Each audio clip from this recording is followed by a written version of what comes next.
To make the shape of the nose, what I did is I took some putty, and you can use any kind of mouldable putty. You don't want to use the kind of clay that will dry afterwards. Just take something like a Play-Doh, and we're going to build up the shape of the nose on the face cast. And if you don't have a face cast, then you could almost get away with just doing this on a flat surface, though obviously it would be a lot more difficult and you would have to make the rough shape of a nose underneath it anyhow.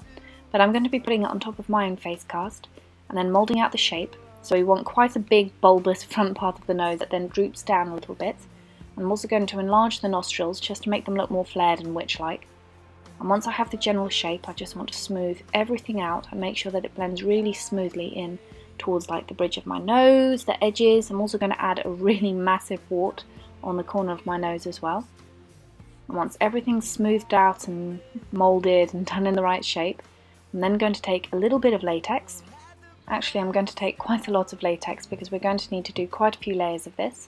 I'm going to pour it into a little pot.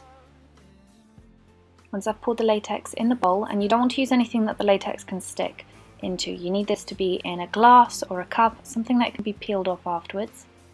And then I'm going to be using the same cake baking tool that I used earlier to mould this. And I'm just going to spread this all over the nose. Except what you can do is you can also use your fingers, that will work as well, but a little tool like this just helps me get into the corners as well. So once I've done one layer, I'm going to wait for it to dry, and then I'm going to lay a second layer once the first one has dried.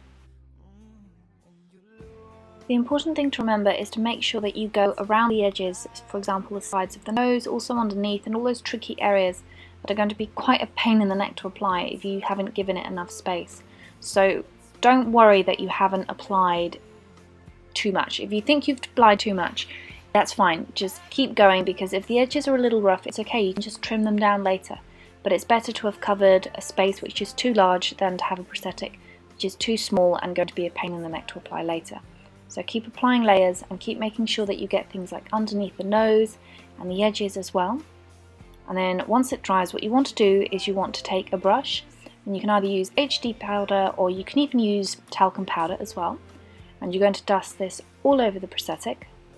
And then this part's very important. While you're peeling it away, dust that powder underneath the prosthetic. And you want to do this at the same time, because if this layer of latex sticks to each other and it hasn't been powdered, it's going to be a nightmare to separate, because while it hasn't got anything like a powder to kind of stop it from being sticky, it's going to stick to any nearby piece of latex, and you really don't want that.